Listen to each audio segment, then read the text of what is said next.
So this is really about the power of the Lord versus the power of the devil, even though the devil doesn't even like him, which is you're interesting. right. This is bigger now. The biblical fight between good and evil, the fallen angel, Lucifer.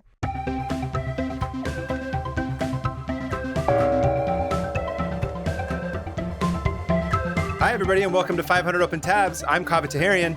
And I'm Hannah Hillam, and welcome to K2MITAB Round 2. Oh, you popping a drink? Yeah. It's not even a beer, but for those of you who are only listening to it and not seeing, you don't know. It sounds like I just opened a beer. Yeah. We're like we said before, we're brutally sober, and it's makes it even crazier that the fact that we're about to do what we're going to do. So yeah, welcome to the last episode of the season. Woo! We made it through, Hannah. Can you believe it? No, actually, I can't believe it. Confused. Yeah. But there'll be time for apologies later once we actually go back and listen to all the episodes and be like, what are we doing? Why? I did listen back to a couple of them, and it wasn't fun. Really? Like they weren't good episodes, or it was awkward? Oh, they were fine. I think I'm in a mode right now where if I hear my own voice, I flip out. So I go through that every once in a while. When I hear your voice, I think I've made that exact joke before. Believe women, okay? All right. I believe women. Anyway, we're doing our world famous amongst our tens of listeners for this very mid podcast K2MITAB episode. By the way, in the notes when I was creating the line. The doc, not just the doc, I'm sorry, the Airtable entry for this. I called it K2MITAB, but like I put the 2 where the U is, so it was like K2MITAB because it was the second one. I like that. K2MITAB. Let's butcher the word even more. I don't even remember the original. Oh, K2MITAB. What's the original? Kumite. It was from when Miles was on and we talked about Bloodsport. It was the Bloodsport. Kumite. That's what we came up with it. So this is called K2MITAB, aka 500 Open Stabs. Is what I originally called it, but then K2MITAB makes more sense. And here's how it goes, okay? For those who don't know. And also, first of all, if you're listening to this is the first episode you're listening to, don't around and go. It's not going to make any sense. Listen to anything else except the other K2MITAB. So any other episodes of this podcast, to be clear, not anything else. Oh, yeah, please don't listen to other podcasts. Don't go listen to Ezra Klein. That's not what we're asking you to do. Look, I'm sorry I can't be him, okay? I'm sorry I don't need you to be him. I just need you to have his listenership. That's all we want. I'm apologizing to the audience, not you. So oh, I see. I'm coming in hot. Okay, so here's how it goes. I'm going to draw 2 names out of a hat. And by hat, I mean box full of names. Out of a bog. And out of the bog. You can derail me in like 2 sentences, okay? Okay, I'm sorry. I'll let you go. Previous people or animals that are featured in episodes 26 through 47. Mm-hmm. All right? That's right. And we're going to pit them against each other and argue with each other about who would win. And I will also select a random arena for them to fight in, also taken from those episodes. We will have about 10 minutes to discuss who would win. Okay? I've added a couple of rules since last time. Okay, let's hear it. Number 1, we have to stay in the boundaries of the arena.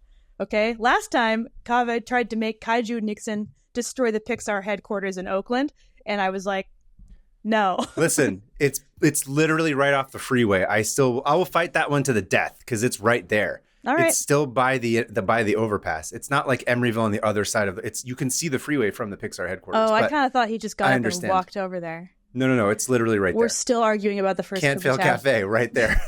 It's in the shadow of the MacArthur maze. But yes, I understand. Continue.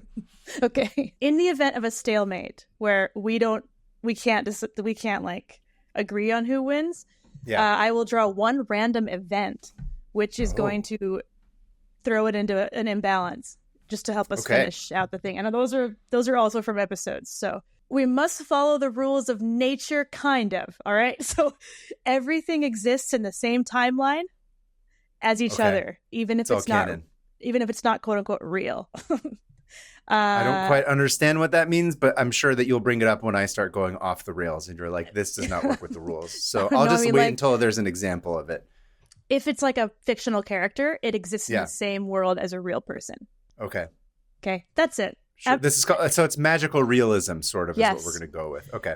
And of course, this isn't actually that strict or serious. So sure, we're probably going to throw these rules away immediately. But I like that you took the time to do it. Thank you for doing that. You're welcome. Yeah. So we're gonna start, right? So here's our one from last time. So I still have it. And last time we the Michelin Man won because he's apparently immortal and indestructible. So we're gonna challenge that. Okay, let's do it. So there's 8 names in here, but there's 10 names in here, but I'll only draw 6 total. And okay, you ready? Yes. Round 1 is gonna be Alligator Joe Campbell. Camel. Versus, I knew you were going to say that, versus Ann Hodges, the woman who survived the meteorite. All right? Okay. Let me write this down. I hope this is good. This is Listen, don't underestimate someone's ability to sleep. Yeah. So here's their strengths. Joe's strength is he wields a rifle and a hunting knife, and he can hypnotize alligators at will. His weaknesses is that he's extremely physically unwell and has like 4 different diseases. So Anne is her strengths are she's solidly built and she's unfazed by pain, and her weakness is that she can't stay awake. Yeah. So she's tired and apathetic. So the arena they're going to fight in is a bog. All right? Oh. So. Okay. So Alligator Joe Camel versus Ann Hodges. Do you remember him?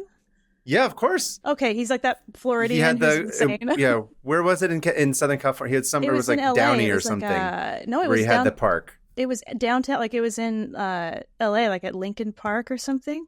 Yeah, I think that's what it was. He had like 200 alligators at his command, pretty much. That's right. Question. Yes. Oh, yeah, sorry, go ahead. What were we going to say? No, I was going to say there's will-o'-the-wisps in the bog. So there's also that. So whoever's... it's going to be the Irish bog from your story. What were you going to ask? Remind me again. Do alligators live... They don't live in bogs, do they? No. Okay, so does the peatiness of the bog suddenly make the alligators like incapable? Like, does that immediately put the alligators out of commission because that's not their natural habitat, and they get confused? Do they like drown in the bog? Do they not know how to handle it? They do live in bogs, dude. Oh, they do? Yeah. They can survive in bogs. Okay, so should we make this bog full of alligators? Alligator bog is the name of it. Okay. Alligator bog. So it's Alligator Joe versus Ann Hodges, who's just a lady who got hit by a meteorite. Listen, I'm just gonna say, getting hit by a meteorite, I think you're gonna win right off the bat. You think? Yeah, and she can sleep through the pain.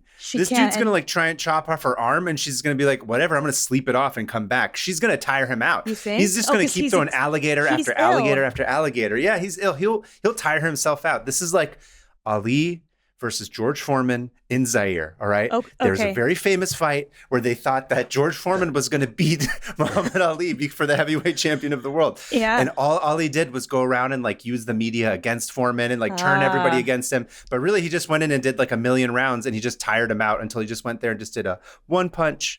And then Foreman went down because he just overexerted himself. Yes. I mean, it wasn't literally one punch. She could probably get him tired, but what about the alligators? Like, they're there. And they're on a bog, and it's easy to sink into the bog, so she has to be really careful where she places her. She's just going to sleep. She'll go in, even if she drowns in the bog, she'll sleep, wake up like 100 years later, her body's perfectly preserved. She'll just wake up. Zombie bog Ann. Wait, did we give them weapons last time? I forget. Or was I just making up weapons that were around the area? We made up weapons. Yeah. You know what? Sure. What weapon does she have? I'm full on Team Ann here. Full on. Yes. Okay. You are not. I see. I think that Alligator Joe will have a heart attack, but I'm worried about... He died of pneumonia and diabetes and one other thing. Not good if you're just going to be fighting in the bog for days on end. He's going to get pneumonia immediately. He can... This is so stupid. He can command alligators. Wouldn't they... Oh, no, he can hypnotize alligators, not command. Yeah. Oh. Honestly, she'll be sleeping in the bog, and they'll be like, we're not going to attack one of our own. They're just going to think that she's, like you said, she's got like that farm strength. She does. She's unfazed. Farm strength. She can sleep in the water forever. She's just going to immediately become their new queen. Yeah. Oh, you're right. If you were an alligator, wouldn't you think like, yo, this broad got hit by a straight up meteorite? Yeah. That's the person I'm going to follow, not the scam artist. Yeah, exactly. I would follow her to the ends of the bogs. Also, those alligators... Those alligators have been abused by him. Sorry, I have very strong opinions. Oh, I know. Ann in the bog. I remember last Kumitab where you and I had a huge disagreement over Nixon versus Nikola Jokic. No, she's the immediate bog queen. I think 100% she becomes queen, and and all the wisps. They're all coming out. She's helping her out. Unaffected. She doesn't believe in that because she's just like, I want to go home and sleep. She's like, I don't care if you're like, Jack-o'-lantern from who's come back from hell after you got kicked out. I'm taking a nap. Can you please turn out the lights inside your jack-o'-lantern head? I'm trying to sleep. It's like, get out of here. This is my bog now. I don't need a nightlight. I'm an adult. I bet she'd float really well too. She'd be incredible. Listen, I really think that she's you're the queen convincing of the bog. me because I do think that Alligator Joe is a huge con man and he'll fall straight into the bog and die because he's actually an abusive person. And the alligators will turn on. He already has pneumonia. He probably already has it. And just the shock of falling down through a bog is going to kill him. Yeah, listen, if there's one thing I've learned being married to one, it's just don't mess with a sleepy woman. No, if a woman's sleepy and you disrupt her when she's sleeping, my wife will chop my head off in the morning if I try to be too like, hey, how's it going? Because I'm a morning person. She is not. You get up and you're like super cheerful with her, and she's like, I hate you. That's one of the things we talked about when we were at Santee Alley. She's like, he's so cheerful in the morning. I'm like, yeah, that's insane. The only time I'm cheerful, I'm one of those people who wakes up and I'm immediately like, hi, I'm ready to go. I'm not groggy. It's very weird. It's the only time I'm cheerful. That's why I would do all my writing and stuff like when I first wake up, because that's the time where I have the most like everything's firing and going correctly. That's why I always want to try and record earlier, because I'm like the later in the day I get more like, but anyway, speaking from personal experience, I do not mess with a nappy, sleepy girl like my wife. So if Anne is just like, if Anne is like a sleepy girl, I'm like, can't mess with it immediately. All right. Wins. Okay. You convinced me. I think Anne would win. Good. Okay. I'll put Anne down. If she wins this, it's going to be hilarious and amazing. Okay. Next fight. All right. The next one is going to be... Was that even 10 minutes? Sorry. I just went like, I don't care. Anne immediately. The creature from the Black Lagoon, but it's the guy in the costume. Oh, okay. So it's not the actual real person. He's not wearing. Is he wearing the suit, or is it him by himself, or is it the man in the costume? It is the man who plays him in a costume. There's two actors. I know. I got it. Don't worry. Okay, good. He's the one who does it underwater. Underwater. Do you remember what his name was? Yes, I have it. Don't worry. Okay. Hold on. I'm going to draw the other one. Strong swimmer. All right. So it's. Sorry. Okay. This is absurd. It's the creature from the Black Lagoon, but the actor in the costume versus Ronald Reagan 1984 sweatpant picture. Okay? And they're going to be fighting. At San Diego Comic-Con. Whoa! What day do you think? Day 3? Day 4? It's going to be Saturday. It's going to be during the Marvel panel. So the halls are empty. You want it to be empty. All right. So that way they can use all the different stuff. So here, should we do a different one than the creature from the Black Lagoon? No, I love it. Let's go with it. My question is he... Okay. Just a sec. So sorry, I'm so excited. It's okay. His strengths are he's a physically fit stunt swimmer. He's played by a guy named Riku Browning, and he is pretty awesome. Ripped, built, good at stunts, good at swimming. But he's confined to a costume he can barely move in and barely breathe in. So he is wearing the costume for the purposes of this. He has to wear the costume, the head and everything, the one that my beautiful girlfriend made. I forgot her name. Millicent Patrick. Sorry, Millicent. Yes. And then Reagan's only strength is that he can call upon the devil himself. Oh, that's tough. He has his magic sweatpants that tell him things. Okay. His weaknesses are he's a frail old man and Alzheimer's is setting in. Yeah. Just barely. Not a ton, but enough. So they're at San Diego Comic-Con. Off the bat. Yeah, what do you think? What were you saying? Should they be what area of Comic-Con should they be in? Artist Alley? Should they just be walking the main floor? Yeah, main floor. I don't want them to be anywhere near panels. Yeah, unless they go into Hall H, which would be pretty funny if they just started fighting while Robert Downey Jr. takes off his mask and he's just like, "Hello, I'm Dr. Doom." Okay, Hall and then H. the Gipper shows up. Hey, Bobby. Yes, here's the thing. Right off the bat, I can tell you that there's two things that we have to. There's a disadvantage to. I'm sorry. What was? I'm just gonna call him the creature from the Black Lagoon. I forget what the actor's name is. His name's Rico. Anyway, Riku. Whatever. Riku. Riku. Okay, Riku. Off the bat, here's going to be the problem for Riku, right? Okay. He is wearing an iconic costume that a lot of people at Comic-Con are going to want to take pictures of. Like all the cosplayers are going to try and record video with him and like hang out. And they're going to be like, look, here's a mashup crossover with like, I don't know, Goku, something or other. They're going to be doing One Punch Man, whatever it is. He's going to be getting stopped every 5 minutes while he's trying to fight Reagan. And people are going to want to take pictures of him. And it's going to be distracting. He's not going to be able to get into his fighting groove. Reagan, on the other hand, is a disgusting old man wearing sweatpants, and everyone's just going to walk around him and avoid him, which means he will be able to just like swim through, no pun intended, the crowds with no problem, because people will be like, this guy is gross. Get away from us. Or they'll think it's a hilarious cosplay of someone dressed as Ronald Reagan. No, I don't think anybody under the age of 30 at this point like can identify Reagan in sweatpants. Reagan in sweatpants cosplay is not the most popular that would show up. Is this just like a... Here's the thing, though. If he can get out of like all the swarming cosplayers, he could easily just wreck Ronald. Oh, 100%. Like, he's breaking him. He's breaking his back like Bane. He's just like crushing him. Even though those also the magic sweatpants. Did we ever decide if they hate him or they love him? The sweatpants were the victim, I believe, if I'm not mistaken, of Reagan. He controls them, but the sweatpants want to be freed. The sweatpants are also working to escape Ronald Reagan's body. They're like, Ronnie, help! Yeah, Ronnie. Because I was like, the sweatpants didn't have anything to do with this. Don't bring. That's remember. I was like, they didn't bring him into. Don't bring him into this. They're the victim. They're the victim. Okay, so they do exist, though. They're there. Yes, they're magic sweat. Did we ever decide on are they just sentient sweatpants, or are there like, do we have magical properties to them? They are sentient sweatpants. Do they have special powers? All they can do is whisper into his ears. They have no power other than like the silver tongue, you know? Oh, so they can try to actually manipulate Reagan in a way. And they're constantly trying to. Okay, so here's the first thing I'm thinking too is if you're Riku, the first thing you want to do as much as possible is you want to get them away from the convention hall. Yes. And you want to get him into the water, which is directly behind the convention hall. That's where the other installation. Yeah, the ocean's right there. So you got to figure out a way to get Reagan out of the main convention floor and into the water, because once you're in the water and you're swimming around, it's done. You're drowning Reagan and it's donezo. It's finished. But here's another question. Do they have... You're drowning Reagan and it's donezo.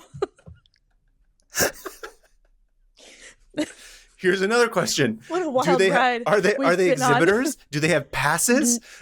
No. Do they have a 4-day pass? Do they have a 4-day pass? Are they exhibitor pass? Are they are they for small press? What is it? They're not exhibitors. Just a second. Okay.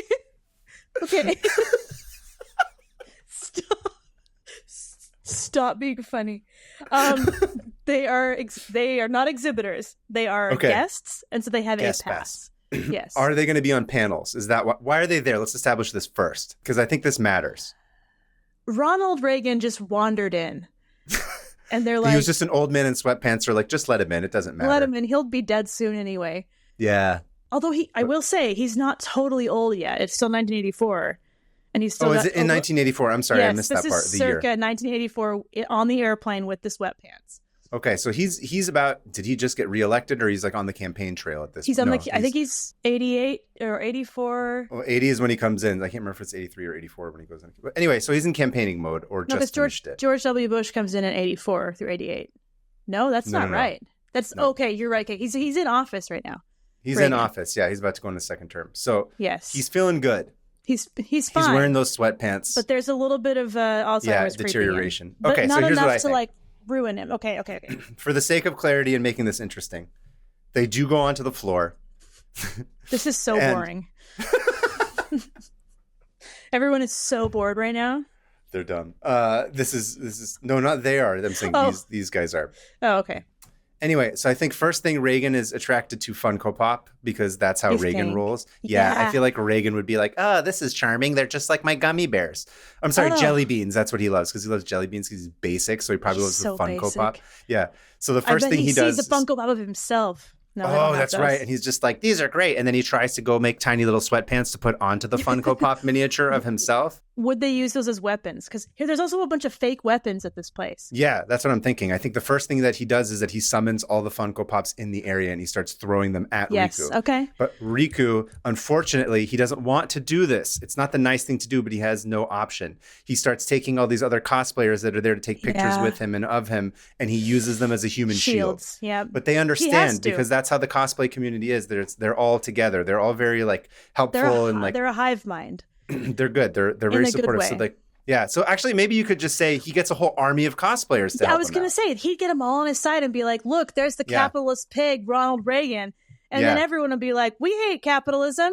It doesn't matter. If anything, I think he could probably get literally everybody on the Comic-Con floor to turn around and just push Reagan directly into the water. You're right. Behind. You're right. And then I think that's all sweatpants would pull him down because they want to like die. Rocks. They would rather both die than live alone without Reagan. But that's where we come in and we rip the sweatpants off because we're like, he didn't deserve this. No. Do you take the sweatpants? You can have the sweatpants. I mean, no, I think we take the sweatpants onto the ferry that we take to go to the Taco Bell on the other side of the water, and we reward it with Taco Bell. We feed the sweatpants Taco Bell. Trickle down. That Taco Bell's going to trickle right down those sweatpants. Yeah. Okay. I think you're right. Oh, and then we shove so many Funko Pops into Reagan's mouth so that he just fills up like Violet from Willy Wonka. Yeah, it's just like too many Funko Pops. Lumpy as he sinks to the bottom of the ocean. Yeah. And the sweatpants burst, and I don't know where this is going, but guess what? Reagan's dead. That's the important thing of this story. I knew he would not last. So there's because of the supportive power of cosplayers with each other. Thank you guys for your service. Yep. You all helped kill Ronald Reagan. That's the important thing. You get a presidential medal of whatever, freedom. Of freedom. I almost just spilled every single one of these. Okay. Next fight. All right. So we've got Helga Meyer. Yeah. Versus Stingy Jack. Stingy Jack. The jack-o'-lantern Irish guy. And they're going to fight on Guano Island. That's the one I drew. Helga Meyer versus Stingy Jack on a island covered in bird poo. Okay, what are the strengths and weaknesses of each of them? Oh, Helga Meyer's strength is he's great at dodging projectiles. Yes. He has a ghost Camaro, and he's got army training. Right. His weaknesses are he has no weapons that can do any damage. That's right. And then, who else? Stingy Jack's strengths are too evil for both heaven and hell, silver-tongued, because he's good at convincing, and completely amoral. And his weaknesses are alcoholism. So, let me ask you this. Yeah. Did Helga Meyer bring booze with him when he was going to people's houses? I can't remember. In his care package. Oh, I don't remember that being a thing. Because is his Camaro loaded up with stuff? I think it might be. Yeah, because remember it was like Satan's Santa Claus or whatever. Not Satan. What did they call him?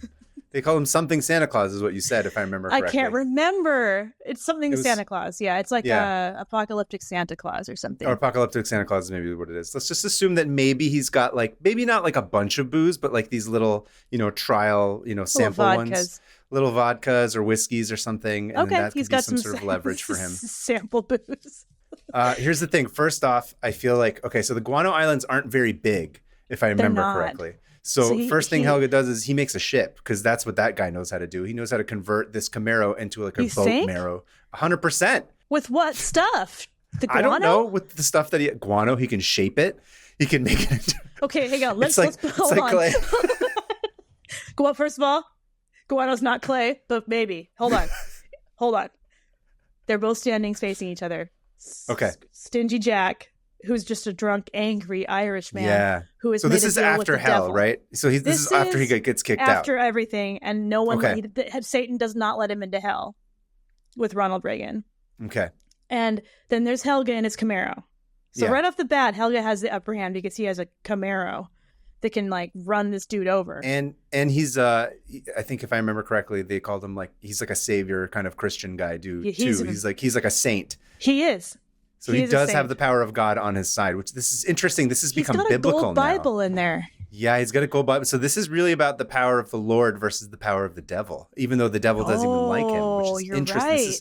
This is bigger now. This is bigger than just the Guano Islands. So this goes all the way back to the biblical fight between good and evil, the fallen angel, Lucifer. Which is interesting because Lucifer is not even on the side of Jack. Yeah, because Jack sucks. This is new territory. Yeah, this is new territory. I'm like, what do we do? Who supports Jack? Is Jack himself the new entity? It's like the neutral third. He's the third party that everybody wants to vote for. It's neither a good nor bad, but somewhere in the middle. He is the RFK of... I went, wait, hang on. Not Rand Paul. The other one. His dad. John Paul. Pope John Paul. Yes. So, okay. If it's the Irish myth, which we're talking about, it is. There is magic in it. Yes. And he outsmarted the devil, and he used the Christian magic of like, I'm going to put this crucifix in my pocket and the devil's trapped in my pocket, right? Yes. But that's only against the devil, not him. The crucifix does not harm Stingy Jack. Yeah, Stingy Jack is tough. Okay, so first we got to establish, I guess, a set of what his wants are. So I think Jack, like you said, being a nihilist, he doesn't care about anything. All he really wants to do is kill Helga so he can get the booze that's in his Camaro. Yes, that's his main goal, is to drink. And he's a sweet talker, so he's not going to go over there and fight him. That's not the first thing he's going to do. I don't think Helga is going to listen at all. Like, you don't think so? No. If this guy goes over and... I don't know. Here's what I think. I think he goes over there and pretends. Christian charity for him. He might be like, this guy might help. Oh, He might just be like, oh, hey, man, listen, I got kicked out of hell. I really feel bad. I'm hurting. I really need to get back in the good graces of the Lord, because that's like, forgiveness and your ability to be, loved by Christ no matter what. You know this better than I do, whatever it's called. It's just forgiveness, right? That's all they call it. Yeah. He forgiveness. He needs to repent. He needs to repent. And Helga Meyer is like, And he's not going to kill him anyway. He's only good at dodging. That's the thing with Helga, is that he doesn't kill people. Helga could kill him if he needs to. He could. Unless he's pushed to it. So that's what's interesting, is that this is going to become like a really long, drawn-out battle between the two of them. Because Jack also doesn't try and kill. Jack is just trying to get booze. Jack goes over there, he lies, he tries to pretend like he wants redemption as a way to try. And then he's like, I don't know, I got to do the blood of Christ or whatever. What's that whole like drinking wine thing? The sacrament. So, he's like, let's do the sacrament party where we drink the wine, right? Is that a thing? Well, I don't know. If you're repenting, it's more like you go and confess or whatever, and then you ask for forgiveness. Can you just confess to anybody, or does it have to be like a priest? Depends on the denomination. Okay, this is your area of expertise. Yeah, if they're Catholic, which I don't know if Helga. Hang on. No, Helga was like, hold on. What? Hey, I gotta look this up. Because if Helga's like, dude, we're on Guano Islands. Also, we gotta take it for account that like there's birds shitting everywhere this whole time. I think that he is just a straight up like Protestant Christian. So he's not a Catholic. And with Protestantism, it is more between you and the Lord and not between you and a priest. So it's a personal direct line to Jesus. So the best he could do is give him advice on how to pray for forgiveness. Okay. What would he do? How would he tell Jack to pray for forgiveness, you think? I don't know. Probably like, you just got to ask.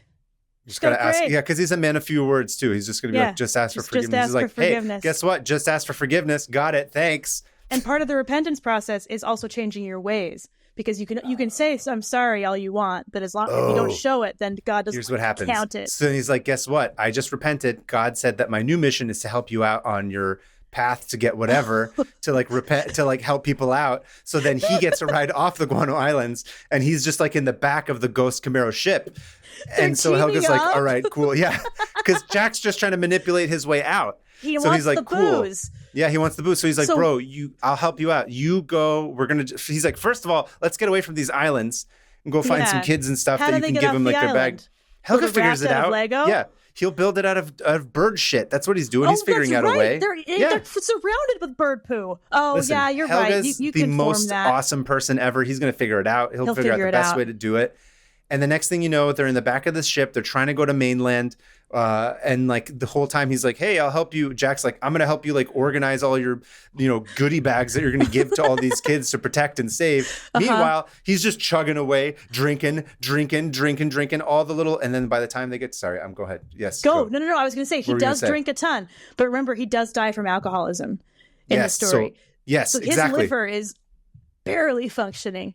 So by the time they get to the actual island, or not island, but when they get to shore, where it's somewhere that's not a guano island, all of a sudden Helga is like, oh, great, I have like this dead person who's he's dead. Drank himself to death.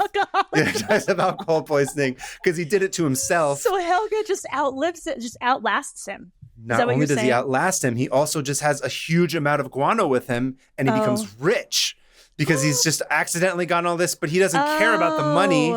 You're so right. he redistributes it to all these kids who are suffering in these war zones. And Helga continues to be awesome and have this Ghost Camaro. And he accidentally killed, Jack killed himself. I think that's really what this comes down to. That's the thing with Jack. He shoots himself in the foot pretty much by being a scoundrel and a bad person. And Helga won just by being himself because he wasn't even playing his game. No, he wasn't playing his game. Okay, all right. And he's rich. And he's rich now, and he can use all that money to buy more Lego for the children. Okay, Helga beat Stingy Jack. Okay, excellent. Was not expecting that. But here's the question. Does Jack go to heaven now for the second time after he dies when he comes back to Earth and drinks himself to death? Because he's repented, right? He's basically been like, I ask God for forgiveness. Protestant religion rule. Yes, he will meet Jesus, and they'll go over it together. Yeah. They're like, okay, here's your things, and here's what you did. Are you He's like, here's the thing. You kind of helped that guy out, and you did repent, and you were trying. He's like, I don't like that you drank all the booze, but you did die, and you didn't make any deal with the devil. Right. Or he'll just chill in, like, some people believe that you just go and chill in purgatory till the day of the Christ comes back. And then there's the day of judgment. I don't know, man. Everyone's so different. Why can't we all just agree on one thing? I'm just kidding. Listen, Helga wins is the important thing, and he won by not fighting him. Okay, wow. Okay, all right. You ready for the next one? Yeah. Okay. This is so stupid. Okay. This is Aimo Koivunen versus Mohammed Gordadian. The damn So So Aimo, oh my God, his strengths are he's on 30 doses of meth, right? Which means he has meth strength, and he's combat trained, and his weaknesses is that he is on 30 doses of meth. Oh my God. And he's only fueled by raw bird meat. If you remember, he just grabbed a bird out of the air and ate it. Just on his skis, right? Also, he's on skis if he wants to be. So, and then we have Mohammed, whose strengths are he's just this powerhouse of a dancer. Have you seen him? He's thickly built. He's a beautiful dancer. He's a beautiful man and a beautiful dancer. But his weaknesses is that he just wants people to have fun. Yeah, that doesn't have like a mean bone in his body. He's trying to unite people through the power of dance. He unites people through pure happiness and love, okay? And then you got this meth-addled soldier. Okay. Oh, where they're fighting. Okay, where are they fighting? They are fighting at the Husk Target. So, let's say... I'm going to start off right now by saying, yes, he loves peace and love and whatever, but after knowing you and a lot of other people who are Persian descent who you've introduced me to, you guys have a rebellious fighting spirit about you. Yeah. So I don't think he would just lay down and get attacked. So if he's getting attacked by Aimo, he would absolutely be like, oh, hell no. I'll protect myself. Defiant, which is great, which is why. First things first. Yeah. This is the Husk Target that's in Los Angeles. Yes. Circa 2010. So it's not done yet. Oh, damn it. I was going to say. Do you want it to be done? I want it to be like, when it was open. Well, because if there's nothing in the Husk Target, there's nothing for them to fight with. But if the Husk Target now, I have an idea of where this can go. Okay, so the Husk Target is the current Husk Target that we were just at like 2 months ago. So if it's the current Husk Target, number one, it's Los Angeles, and LA sucks, and it's filled with influencers who are the worst. So right off the bat, you have people doing influencer TikTok dances all throughout the Husk Target as soon as it opens. Okay. So which immediately means Mohammed Khordadian, he's just like, I'm going to go dance in all these videos. Yeah. Oh, yeah. Do you think he would? I follow him on Instagram and he's always dancing in something. He's just looking for any excuse to dance. So my first thing is this dude, what was the meth head's name again? I forgot. Imo. Also, Imo I forgot to read his strengths. Muhammad's strengths are literally just like he's an amazing dancer and he's Persian. So yeah, Persian's a huge strength. Yes. But it's also a weakness, as you said. We can also get really fixated on. Yeah. Almost like laser focused on one thing to the point where you hate the Roman Empire 2,000 years later, which is understandable. Imo's from where again? Finland. So I don't think we have any beef with the Finnish as far as I know. No. So that the old blood feuds aren't going to come back into it. They're But not. here's the thing. So that's good. He's on meth. He's eating birds.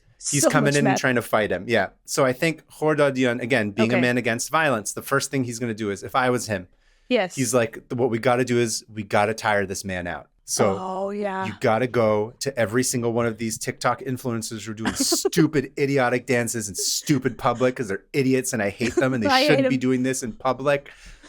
And they're just Did we ever talk about the time? Look at me in like the toilet diaper section doing a TikTok dance while other people are just trying to shop and live their lives. So he's just like, listen, Imo.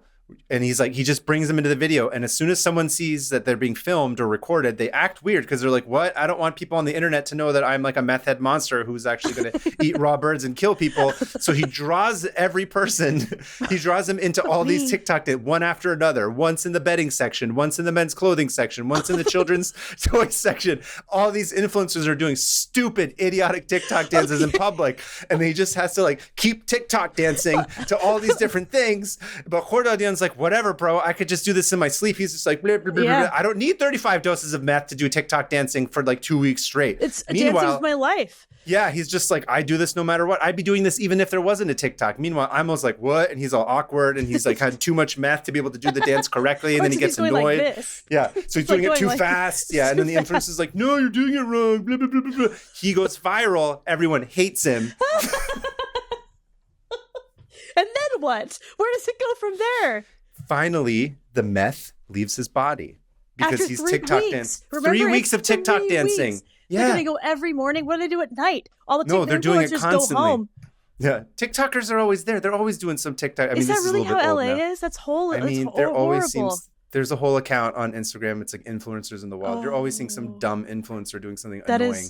Nothing makes me want to cringe and disappear more than watching someone do a dance with a camera pointed at them. I mean, do it in your own home. That's fine. Or like you do it in like a fun place, but not like in the middle of Target. I don't want to see it. And I'm like, I'm just trying to get like, toilet paper from my butthole. I don't want to like see you dancing. Wow. You actually use toilet paper? That's lowly bidet, of you. But we need a little bit I know. well. I'm messing with you because your bidet is boiling hot. It is beautiful. How do you make it not so hot? That's different. Different time. I got to talk about that later. Okay. The point is, this is my thought is that Khordadian just tires him out over 3 weeks. You can't get a Persian to stop dancing. No. Whether you're like the greatest Persian dancer in the world or you're merely like a mid podcast host like myself, you throw on a beat, I'm dancing. It doesn't matter. I still need to see you. I still got to see you dance. Listen, there's plenty of evidence of this anyway. Anyway, that's my thought is that he does that. He tires him out. He doesn't kill him. He just sort of does one of these things where he goes up and just goes flicks, like he blows on him, and then he just topples over because after like the meth runs out of his body, what is he going to do? He doesn't have anything to fight back with. He's at the end of his meth. He was only 90 pounds. Exactly. He can't do anything there. Well, here's the thing. Go ahead. I want to hear it. Retort with this because if we're going on like 1943, this is where he's from. I mean, this is what we're doing when he's on meth in 1943 in wherever. He's going to be in this like brightly lit Target surrounded by a bunch of psychopaths. He's going to flip out. Imagine being on a high dose of meth and then having cameras pointed at you and some brown dude you've never seen. That kind, you know what I mean? Dancing in the corner like, oh, hey, like this. And you're like this like Finnish dude who's never been out of Finland. You've got a gun. You have skis. You're flipping out. You feel like you're trapped. You're going to kill someone. So I think we have to remember with the Taco Bell and the Viking. I think the Viking had a freak out because he was in a modern day Taco Bell. That's right. Imo is in a modern day gigantic Target in the United States of America with this dude just forcing him to dance and like all these teenage girls being like, no, it's this. You gotta do this way. Don't do this. He's going to snap and he's going to kill someone with his bare hands. It's not even going to be a gun. All right. And here's the other thing. The second he kills an influencer, Mohammed's going to be like, that's not cool, dude. I hate them too, but now it's time to kill you. Counterpoint. Okay. Imo was killing Nazis. Is that correct? Yeah, no, he was killing Russians. He was killing Russians, not Nazis? It was during World War II, but he was killing Russians. Yeah. I mean, it is... Yeah. Listen, it's close to Little Armenia. It's not beyond... It's feasible that there would be maybe like some Russian Armenian people that were there that would distract him a little bit, that he would start chasing, and like his instincts kick in of like what his mission was. So he would kill all the Russians and Armenians. I don't know if he would kill Target. Listen, these are some hardened people, by the way. I know. You can't mess with them. They've been through multiple genocides. That's what I'm saying. I don't think he wins that battle as easily as he thinks. No. Even with like his 1940 or whatever meth. These are some strong. You know also, what? You're right. They didn't have like creatine back then. Yeah. It's America. They're going to shoot him on the spot. Even if he is white, the whitest you can be. He's probably the whitest of white. This got dark. I don't care. This is K2MITAB, all right? Listen, okay. I have a bias. I know you do. I have an unbelievable bias. I want the Persian man to win. Also, I'm going to take a moment and just talk about how funny it is that Mohammad Khordadyan is part of a K2MITAB battle. I'm very happy that you put him in there. Of course. One day he's going to hopefully hear this and be like, what is happening? I don't even understand what these people are talking about. We follow him and I've tagged him in things. So Mohammad Jun, you're welcome to come on our podcast anytime. We'd love to have you. Please. How do you say please in Farsi? Lotfan. Lotfan. Or you say, please, Mr. Khordadyan, please come to our podcast. Podcasts. Okay. I'm going to let you say that. Please. Ooh, imagine that. That would be an amazing get if we got him on here. Incredible. Anyway, I think, again, it's not just my bias, but I think knowing myself and knowing my culture and our people, I think he outdances. Oh, absolutely. And he goes for 3 weeks tops. You guys are nothing but consistent for a long time. That's literally why the Persian culture is what it is. Yeah. It's been there for so long. Yeah, it doesn't he's just go gonna away. Dance forever. It's some Finnish dude who's on meth and eating raw birds. The police are going to immediately shoot him. I'm sorry, but they will. It's the LAPD. If that guy has a gun and a target, even if he's white, he's getting shot. So he's going to die by police. That's what's going to happen. Because someone's going to call the police, okay? Okay, and all right. Mohammed will win by that because he's not going to kill him. No, he's not. He's just going to outdance him. He's going to have to. I like my ending better. It's much more, it's much less brutal. But... He dies of a heart attack because he's trying to outdance a Persian man, and even on 40 doses of meth, he can't do it. Okay, we're going with that. He's going to outdance him, and then his heart will explode, and he'll die. His heart will explode. All right. Okay. That was a good one. That was a fun one. Okay, Mohammed and Imo, and that was. You're not gonna like how this is all gonna play out. Oh no. Okay, so now we're on to the next round. Okay. So we have our winners from the first batch. We got our winners. This round is going to be Anne Hodges versus Riku, the guy in the creature from the Black Lagoon costume. Oh. And they're gonna be stupid. They're gonna be fighting on the SS Rex, that Malibu or the Monica. What is it? Santa Monica Bay, the gambling boat, which has like horse track and like casino, and it also has water cannons because that's what they did back then. Okay, so they're on this boat in what is it called? Santa Monica Bay.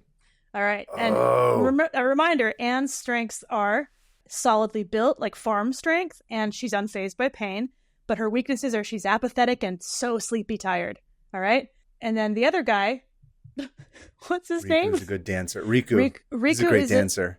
You think? Sorry, great swimmer. I'm just got Khordadyan on the brain. I know. He's a physically fit stunt swimmer, and he's been in Hollywood for a long time. So this is his home. This is tough, and and they're literally on the water. On the water. So if he can get her into the water, she's gone. Yeah.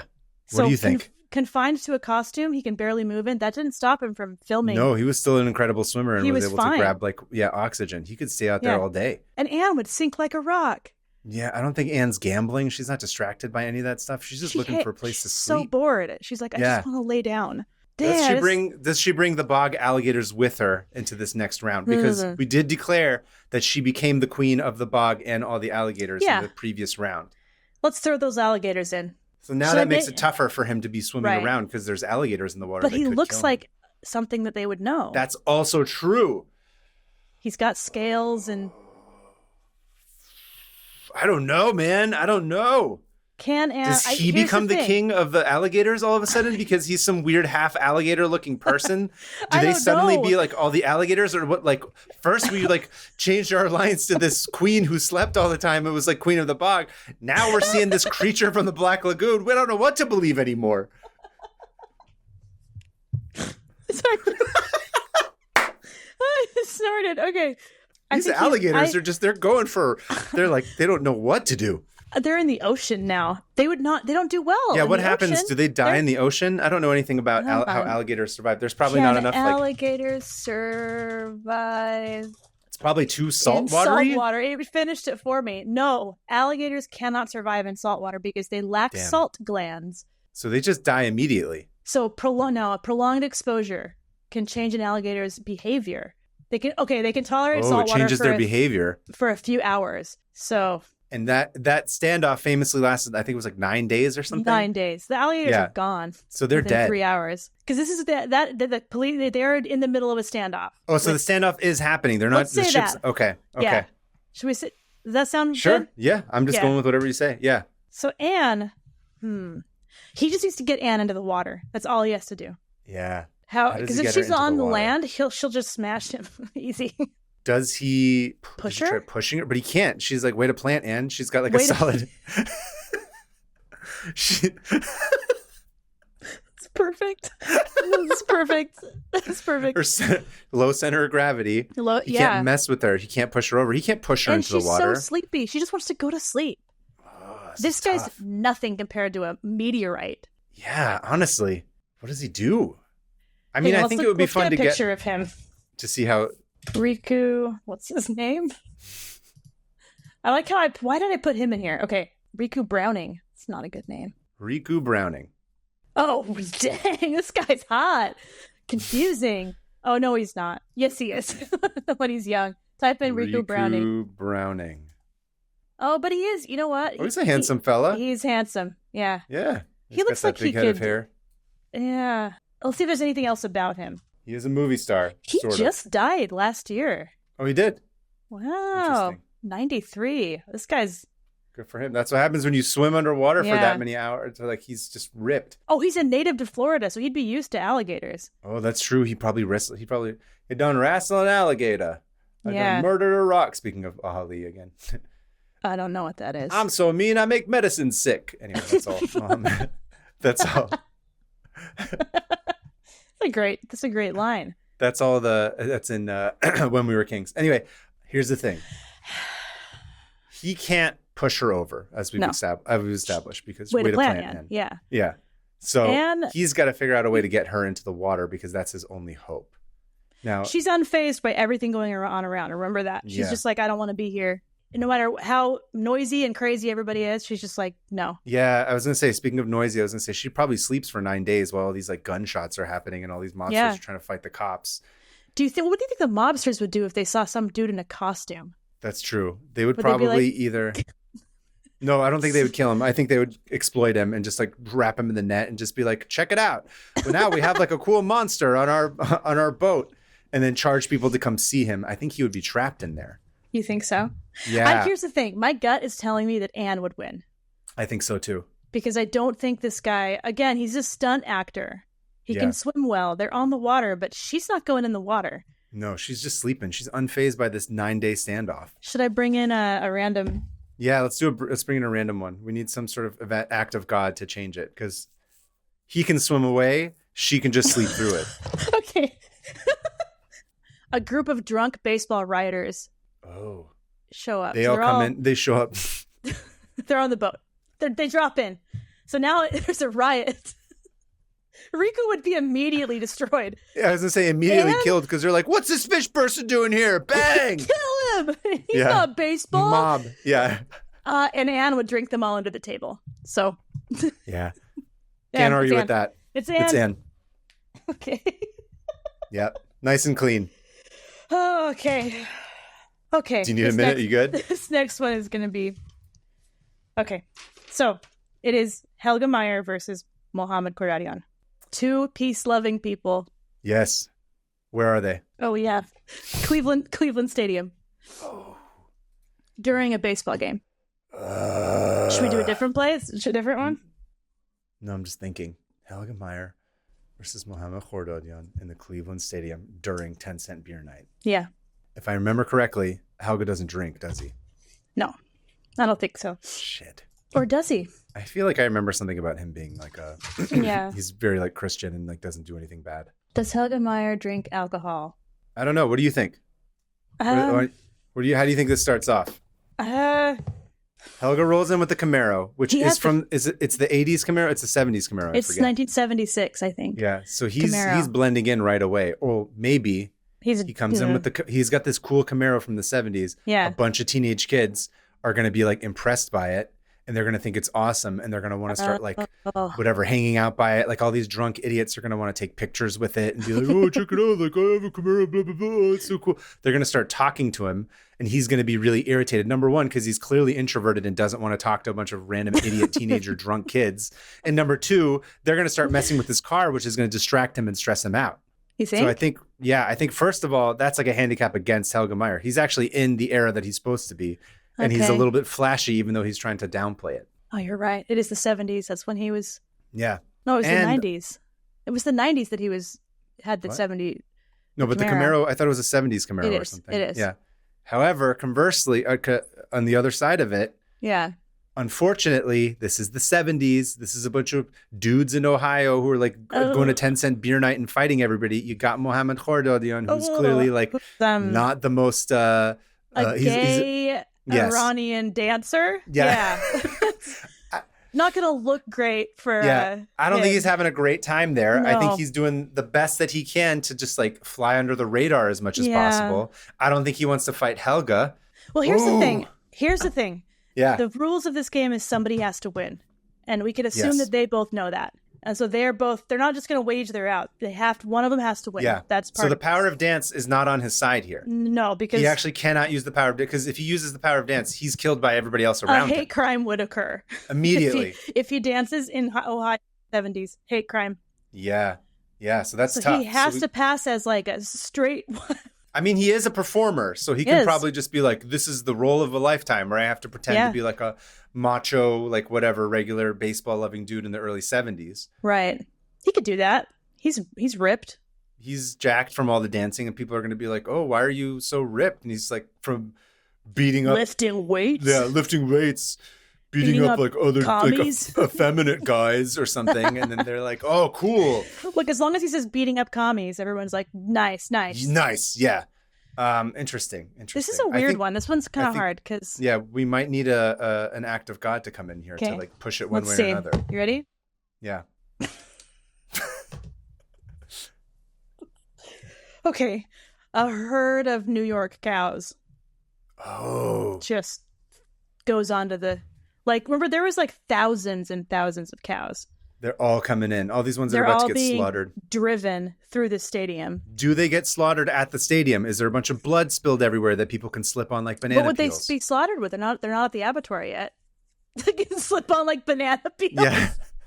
Well, if you're thinking, so you can't drive a car through a bunch of cows. No, it's true. Those cows will keep that car in the same spot. I don't know, man. I don't know. Should we do another act? No, we gotta work through this. You can't just give up on K2MITAB once it gets a little bit difficult. You have to keep fighting Who's through gonna it. win? Okay, so I'm assuming since he's good at dancing, he could dodge really well. Yes, he's very flexible. He's very flexible. Like, yeah.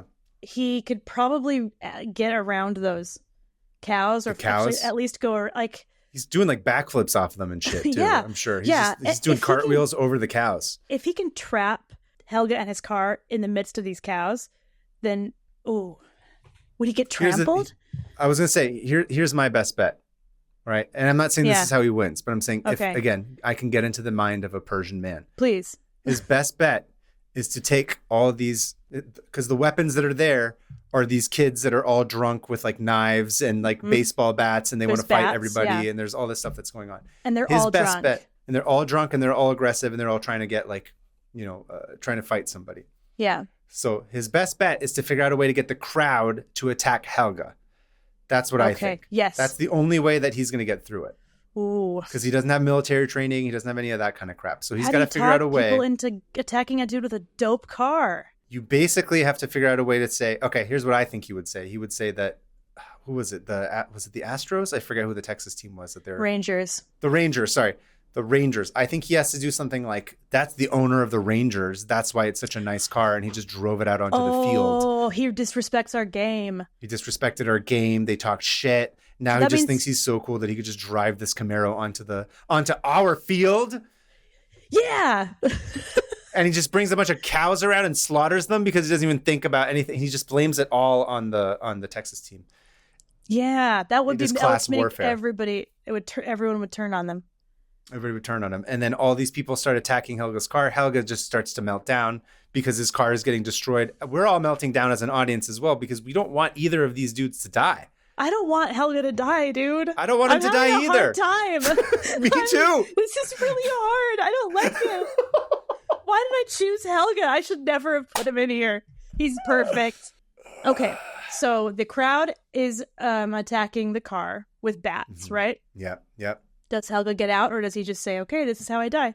Because he's not there to hurt anyone. He wants to rescue people. If this is how he goes, he's fine with it. Yeah, I think Helga can be happy knowing that he helped a brown man who is of a different sexual orientation than he in an era where it was particularly difficult. Yep. I feel like Helga would just be like, it's okay. Yeah. It's fine. This needs to happen. If this is my fate, that's okay. Yes. I mean, I don't think he wins just because he gives up, but I think he's okay. It's a noble death. I should say that. It is. Yeah. It's a noble death for him to be like, I let the man win who, will continue to bring something important. Because again, remember, Khordadyan at this point hasn't even peaked in terms of like what he's done for the rest of Iranian culture at large. Also, if this is the 70s, then the Shah just fell. Yeah. Oh, I think it's 73 if I'm not mistaken. So this is before. It was 77 because it was before Nixon resigned. Yeah, 1974. Okay. 74. Sorry, it was right before Nixon stepped down. So I think. So this Camaro is from the future. Listen. Okay. I think neither of us are happy about this. No, but I think that's just what we're gonna have to do. Mohammed wins. I think they have a moment. I think they have one of these like they look at each other and they're like. Yeah. I know what you're doing and I appreciate it. And he's just like, you've died an honorable death. So it can be a beautiful moment between the two of them. I think that because knowing Helga, I don't know him, but I'm projecting. He does do true Christ-like things. Yes. And Christ, what did he do? Yep. Died for everybody. For your sins. Yep. And if he's not there, if someone else, he's not going to kill people attacking him. No. He went into Serbia or whatever, knowing he was probably going to die, and all that mattered was he got the food to those kids. Yeah. So as long as there's a noble act happening. Okay, here's the question. We don't have to go this way. Does Helga just full on decide that like I'm just going to be the bait right off the bat? No. That's too much. Okay. He's confused. He's confused. Okay, let's stick with that then. He's very confused. He went back in time with a car from their future. That's true. I don't know. Okay. I don't know what the time travel. So yeah, Mohammed wins. Mohammed wins. All right, so we are about to go to the final. What? Already? Yeah. Oh no. Yeah. So the final is Ann Hodges versus Mohammed Khordadyan. I don't know if I have the strength for this one. I don't think either of us do. And they are going to be fighting. Okay, hold on. They're gonna sorry. They're gonna be fighting in the lizard people tunnels under LA. Okay. So what was it? 1,000 feet underground. Remember we figured that out? And it blew our minds. So Mohammed and Anne are 1,000 feet underground. I'll say this right now. If we go back to that episode, it was the episode that had a bunch of meteors in it. And the reason that those lizard people went underground was to hide from the meteors. And Anne can take a meteor. Oh my God, you're so right. If she can get lure him out and get him above ground, he gets hit by the meteor and she's fine. by this logic. Oh my God, it all ties together. However, on the other side of it, don't forget, we had there was a postscript to that when you talked about the cow tunnels. And the cows and the lizards met in the middle and kissed, and then had avatar people that were like cow, lizard, underground human beings. Clavi, exactly. Which was cow, lizard, Navi. Yeah. Hey, we're insane. Hey, we have too many inside jokes that are only funny to us. Oh my God. I'm like, we don't even know how to deal with this. I was no. Should I add it in like a rando thing? No, hold on. Let's extrapolate this at least for a minute. But you're right. I think Anne absolutely goes and deals with the meteor shower. It's too perfect. Just take it. She just like, he'll die. Yeah. He's not equipped. He doesn't have farm strength. And he just doesn't have whatever it is Anne has, where she can just take a meteor. She's but only sleeping. If it bounces off she's something. Sleeping. Yeah, she's just sleeping on the surface with this meteor shower. And he's just he's got to come out sometime. Yeah, she lures him out. Man, how does she lure him out? How does she lure Music. Oh, no. He can't help but dance. He can't help it. Oh, no. Oh, no. I don't like this. Would he? Okay, wait. Why did we do this? I don't know. I'm upset. I'm attached to all of these people. I know. This season, we need to do more tabs on people who suck. I should have put Hitler in there. Why did we put all these people that we like and admire? I don't know. That we have to kill them? Oh. Okay. We do need to stay within. Here's the thing. Remember the rule? Okay. We need to stay within the arena. And the arena is underground. Oh, it's underground. Oh, so she can't go out, you're saying. She can't. According to my rule that I already forgot about. You're right. She can't leave the arena. Shit. So they're trapped underground. They're underground. And so brute force alone, Anne could probably take him out. But if we're talking about, I guess it'd be present day or when? When is this? When this happens? I think it was you're talking about when the original lizard tunnels were supposedly discovered? Yeah. It was like or not discovered, but the whole, I think it was like the 1930s is when all this was happening. Oh, great. Okay. Okay. So here's a question. So let's say they're both at their peak physical performance. Okay. Here's something we have not yet established. How is it possible to defeat Anne? Because is it like we, at least for ourselves, for the rules of like, of whatever K2MITAB, we need to figure out like what her actual, I know her weakness is like sleeping, but is it that like she can't sleep? She has to stay up for too many days in a row. Oh. Because here's an option. Does Hordion pocket some of the meth that's left over from Imo? Imo took all the meth. He took up. Maybe he's like he draws some of the blood that's like on him from Imo dying. He injects it into Anne. Suddenly she has a bunch of meth in her body, and then now she can't sleep. And now she's up for like 3 weeks, and she's really upset because all she wants to do is nap and sleep, but she can't. I don't know where I'm going with this one, but I'm just throwing it out there. Okay. What do you think? Here's the thing. Based on the reality of it is that Imo took every bit of that meth. There was none left. He couldn't pull the pills apart long enough. I could just put them all in his mouth. Okay, let's just ignore that then. So you're the underground expert. You're the digging expert. What are we going to find in tunnels? What can we find in tunnels? What are going to be there? Roots. We're going to find... Other people that are digging, like bedrock. The clavi, how did the clavi come into this? They have to do something. Are we adding the clavi? Okay, all right. Okay. So if we have a cow and lizard crossover, who's also a Navi from Avatar movie, what? No. Here's what we're doing. We're adding a random drop. All right. Okay. Okay.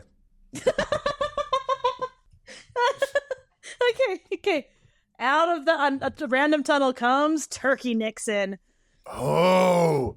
Who has the rage of both a turkey and Nixon. But here's the thing about Turkey Nixon is that all turkeys are really dangerous if they have their beaks, but this just has Nixon's head. So take that. Nixon's head's got the most dangerous part of him. It's got Nixon's brain. So we have... Gobble. I was hoping you'd do that. We have a turkey with Nixon's head running insane laps around them, but just like freaking out because it's underground. All right? Also, it's freezing down there. Don't forget that. That's true. It's cold. But the clavier, I don't know, man. I don't know. Okay. Let's think about this logically.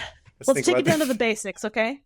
Take it down to the basics. Her physical build is like a rock, right? Yeah. Way to plant Anne, correct. Way to plant Anne.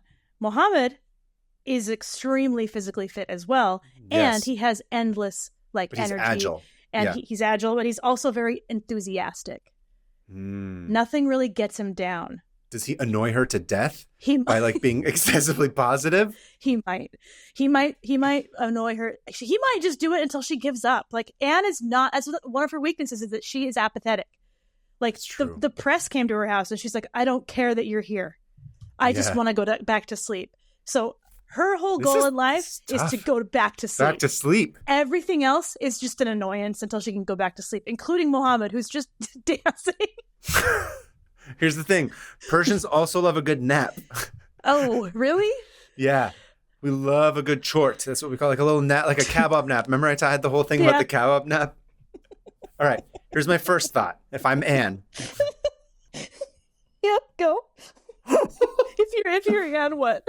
Okay. If I'm Anne, the first thing I'm thinking is, even though it's not true, the tryptophan in turkeys. I murder Turkey Nixon, make delicious turkey kebab out of it, which is not a thing that exists. You feed it to Hordadion along with like a nice fluffy bed of basmati rice, like all buttery and delicious. I don't know, underground. Yeah, all those the rice clavi fields. Bring it in.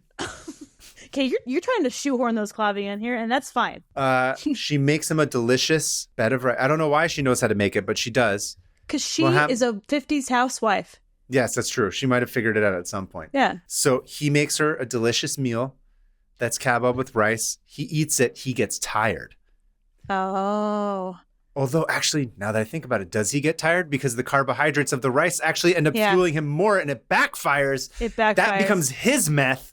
I just think that he is going to dance circles around her and she will give up. Like, I think she'll give up out of pure exhaustion to her mental state. Like, I think she's just going to be like, this isn't worth it. I don't actually care about winning. Damn. This is not how I thought this would go. No, me neither. I thought for sure we'd have like Helga Meyer and like Dracula duking it out. But no, we have Anne Hodges. What is this whole year?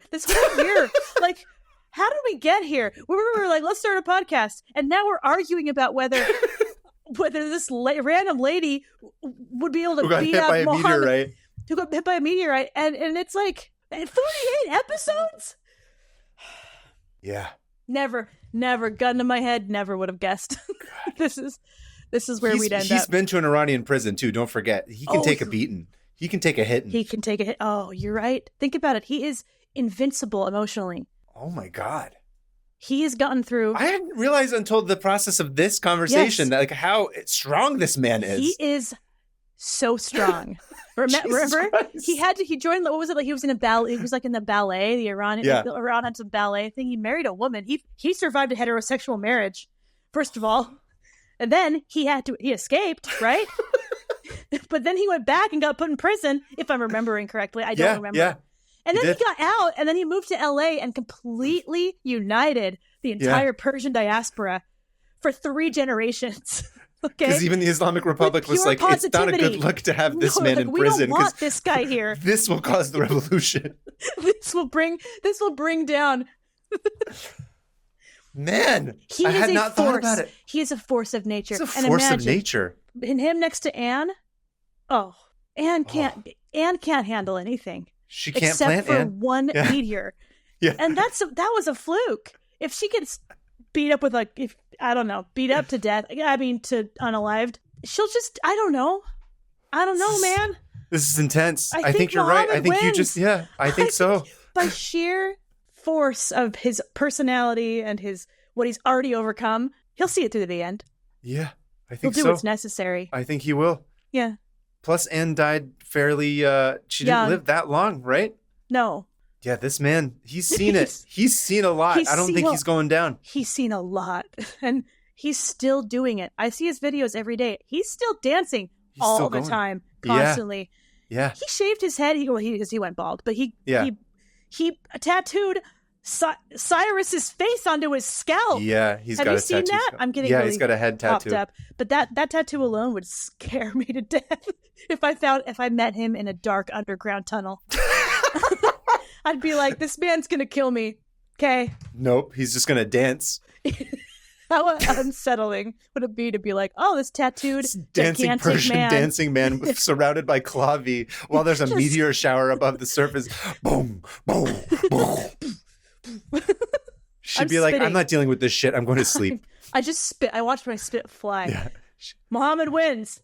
Okay. Mohammad Khordadian is the winner of K2MITAB. K2MITAB.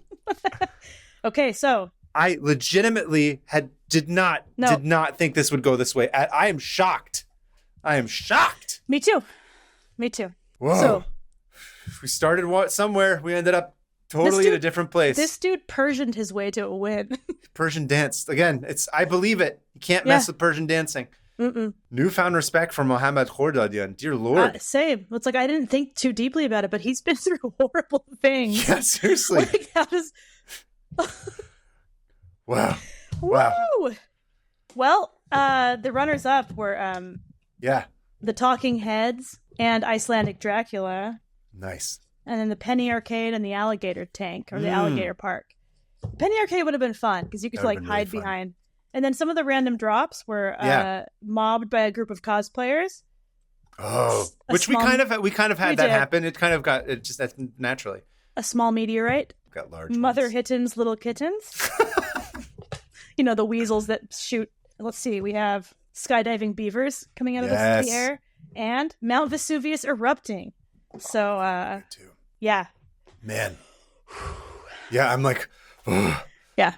Hannah, fantastic job doing that. Thank you. That was wonderful. That was so much fun. I really enjoyed it. I'm glad. That was really good. That was a good one.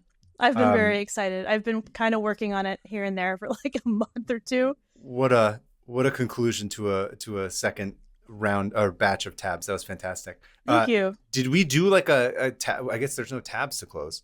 No, we don't have to count down. No tabs to close. No tabs to but close. I will say, so for those wondering, Mohammed and Michelin Man, because I don't know if we edited all of that out. Mohammed Michelin Man. The Mohammed Michelin Man. What if the Michelin's That was his first name. It is Mohammed. Most common name in the world, I think. That's true. It is, isn't it, Mohammed? I think so. Interesting. Beautiful. Beautiful couple right there. The Michelin Man and Mohammed. It's just power couple. You know what? He would get the Michelin Man to fall in love with him. We never established the Michelin Man's sexual preferences. Is he asexual? Does he even have... He doesn't have genitals, as far as I know. He can asexually reproduce by taking tires out of his middle. Don't forget that. He's like a cell. That's right. Did we establish that? I don't even remember. Know. I don't remember anything, dude. So this was... for the next couple K2MITABs, we're going to keep collecting winners, and then we will have a winners duel at some point. An ultimate K2MITAB. An ultimate with all the ones that have won the previous K2MITABs. This is like... Yeah. Holy shit. That was a ride. That was a ride. Yeah. Thank you, everybody. Yeah. Oh, wait, that's later. We got to read emails? Later. Yeah. All right. Moving on to listener emails. Our first email is actually a voice memo that comes from Natalia from Brazil. So we're really excited to play it. You ready to hear it? Mm-hmm. Okay. Hi, Kavi and Hannah. Natalia from Brazil here once more. Last time I sent you guys a very memorable restaurant review that caused some stirs, but this time I sent you something easier on the stomach and heavier on the brain. It's a Slate article about a yearly 24-hour reading marathon of Moby Dick. Moby Dick is by far one of my favorite novels of all time, so I was thrilled to find out so many people are freaks like me. A highlight of the article is the reaction different people have upon being tasked with the chapter about cetology, where the narrator goes into a spiral talking for many pages about whale facts that are all completely wrong. Personally, I love these chapters. I'm sure that this marathon is one of the few things that would be more fun than actually going into a doomed whaling voyage. Thank you so much for the great podcast. Love listening to you guys. Bye-bye. Love it. Love that. I can't even imagine a 24-hour Moby Dick read-a-thon. Like what is it? Yeah. My favorite, though, is that they said the narrator goes on about incorrect whale facts. It reminded me of our podcast. That's probably why. Where we just go into a spiral of incorrect facts. Just so they included, Natalia included a link to a Slate article, but it just says the Whaling Museum, nestled in southern Massachusetts near the mouth of Buzzards Bay, has hosted this marathon for the last 28 years as a way to celebrate its namesake city, its namesake city's entwinement with the fiction. So they just read it straight forward. Wow. And it's basically like a in-person performance of like an audiobook, but like people take turns and they get really. I've actually never read. Have you read Moby Dick? I've not read it. No, I'm familiar. I mean, through all the pop culture and of course, yeah, and like parodies. No, I haven't read it. I hear it's long, really thick and hard to get through. 20 something hours is a long time to sit and read something. But you know what though? If I am medicated correctly, I could easily do that. I think that would be one fun. All these fake things that are not fake. All these trips that we say we're going to do one day. That would be a fun one to go do. To do like a 24-hour live stream of us just being like, we're here for the Moby Dick event. Dude, people do 24-hour live streams. Yeah. It's crazy. It would be funny for us to do it, but I think we would ruin it because we would just be, I don't know, laughing or disrupting it the whole time. We would lose our minds. Yeah. First of all, we'd make each other laugh too much. Yeah. I'd probably be like, is there whale diarrhea in this book? Where's the diarrhea? They were sperm whales after all. Don't forget. Oh, you know what? Moby Dick probably should have had way more whale diarrhea in it than it does. I think maybe that's probably my favorite chapter of Moby Dick that I didn't read. Was the diarrhea. The diarrhea chapter where it's just all bloody and red and those orcas and Captain Ahab thought it was like he was killing, that the Moby Dick was killing pups, but in fact he was just diarrheaing all over him. Listen, short version, 2024, 25 version of Moby Dick. Ahab tries to kill him, just gets diarrheaed all over by... Yep. It's only going to be like 5 pages long. Easy. Listen, that's perfect for TikTok. We could just make it like a 60-second recap. People are dancing in Target to whale diarrhea. I don't know where I'm going with this. A guy on meth is scaring everyone. Okay, fine. Okay, my email is from Paul. Paul. Yeah. So Paul from the Discord / my past. Yeah. This is Paul from a small mountain town in Washington. This tab is about Mel's Hole. You got to get to Mel. If you want to get to Mel's Hole, you got to give us this boy's soul. Boy's soul, exactly. That's kind of why I picked it. Mel's Hole starts in 1997 in a small mountain town in Washington. Real Twin Peaks type shit.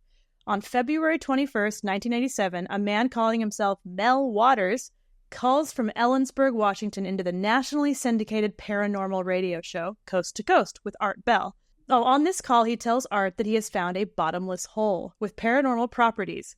Here are some of the claims. It's an unknown depth. He got wire from Central Washington University, put a weight at the end, and dropped 80,000 feet of wire down and hasn't found the bottom. Holy shit. Remember, paranormal. The neighbor's dead dog was thrown into the pit.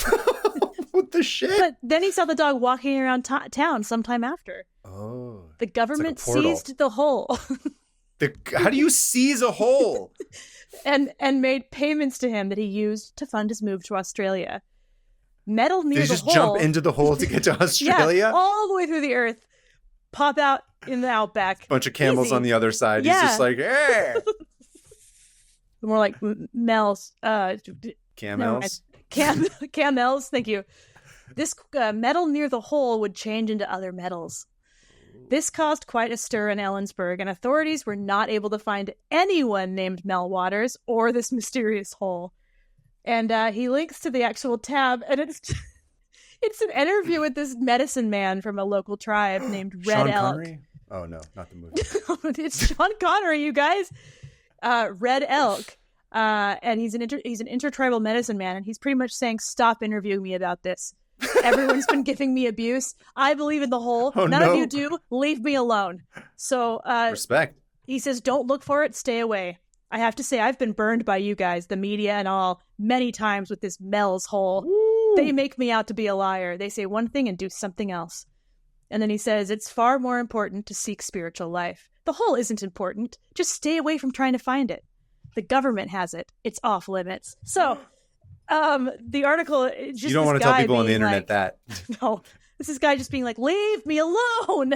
Like, there is no Mel's Hole, and if it does exist, the government has it. So...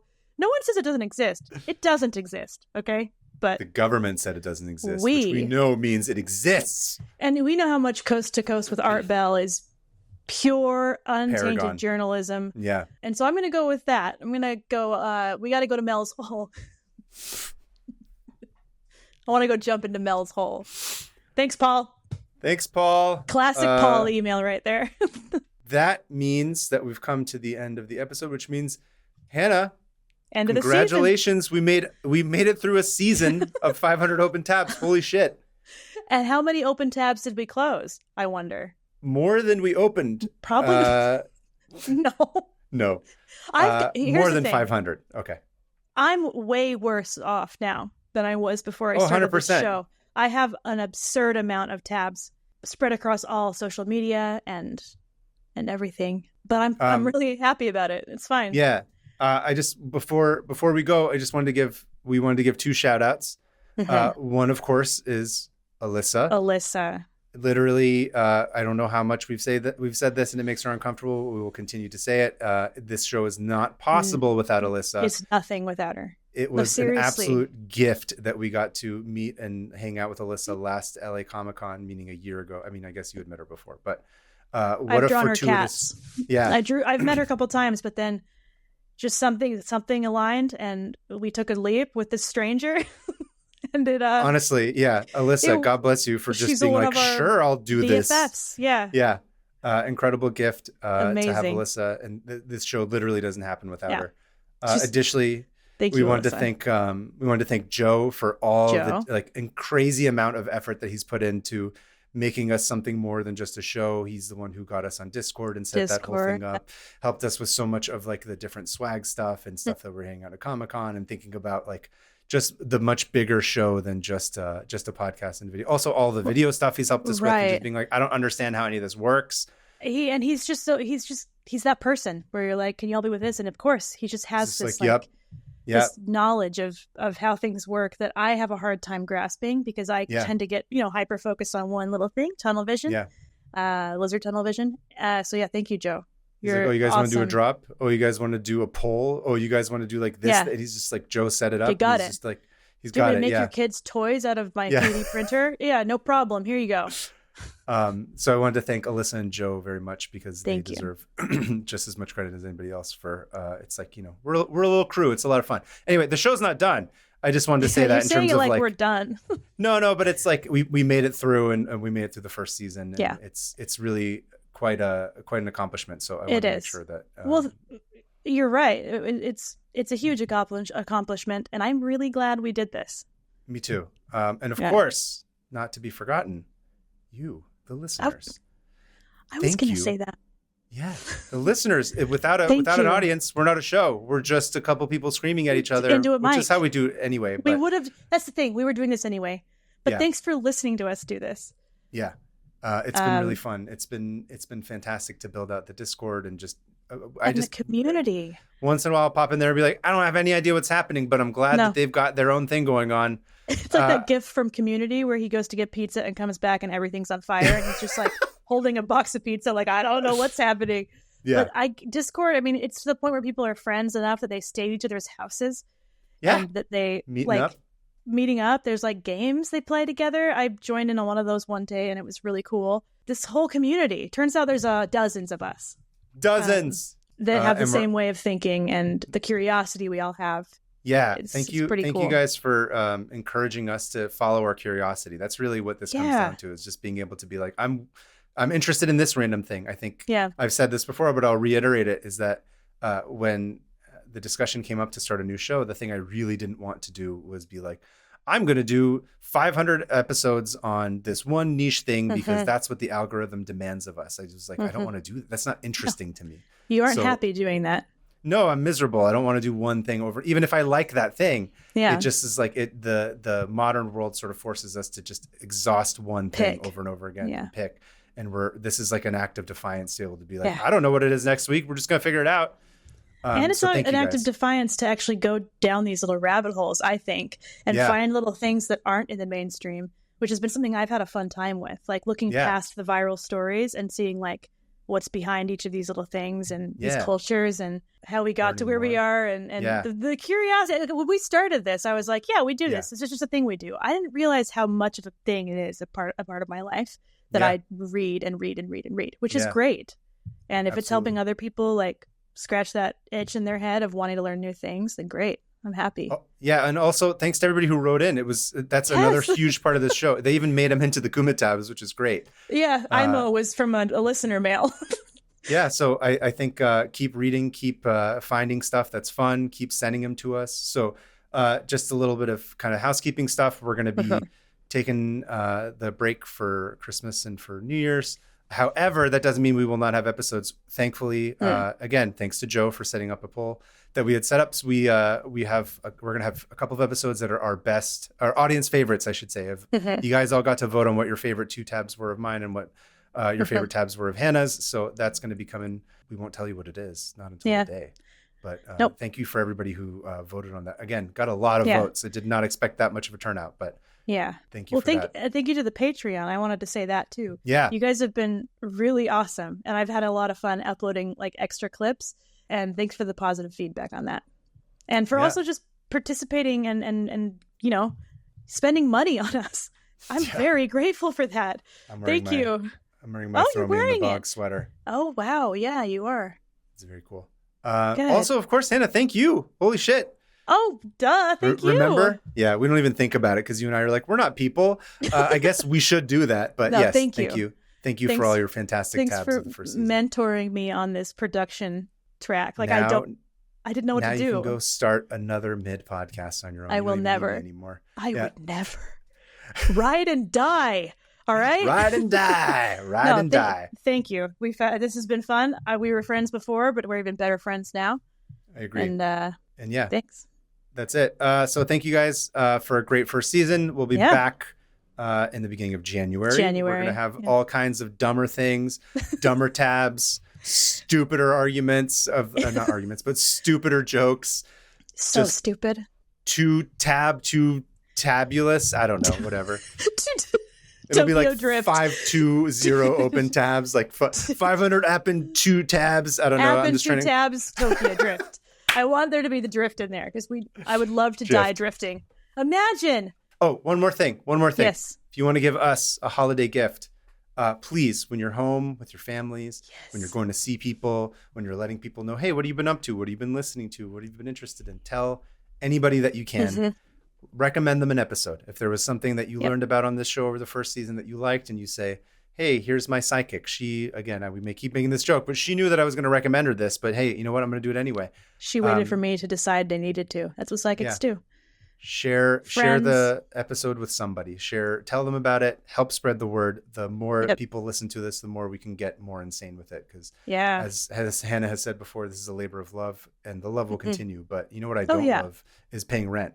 So if you're able to help us do that, that would be awesome. And look, the revolution is just starting anyway, so we're still going to be paying rent for a little while. For a little bit longer, yeah. So if you can help other people know about it and subscribe to the YouTube, subscribe to the Patreon, or join the Patreon, all that stuff, Discord, everything, all of it. Please do it. We're 500 open tabs on Blue Sky and on Instagram. I'm PermaFriends on Instagram. I'll be posting a little bit over the break, but probably not much. And Covetarian on on Blue Sky. Yeah, that's right. And I'm at Hannah Hillam on both of those things. And there you have it. That's it. I think that wraps us out for the year. We'll see you in 2025. Everybody have a wonderful break. Have a good holiday. You have a good holiday. I will have a great holiday, and I will continue to keep it Josie. I'm going to see Josie in just a week from now, and I'm going to keep it. I'm going to keep it extremely Josie because she won't have a choice. I will be around her. I'm coming for you, Josie. You have the pleasure of being tied to me through marriage, all right? Oh, thank you to one last thing. Thank you to the Josies. For letting us drag you into this. Yes. Also, thank you to the Kaves for showing up on the special Kave episode. Thank you to all of our guests. Oh, I'm so bad at this. We've been doing this Miles for 5 and straight Steven minutes. and Alex and all this stuff. Yeah, so much thanking. Anyway, we're going to see you guys all in January for season 2. Yep. So see you then. Bye. Josie. Keep it Josie. Oh, we're going to do our awkward thing where we just trail off, huh? I don't know.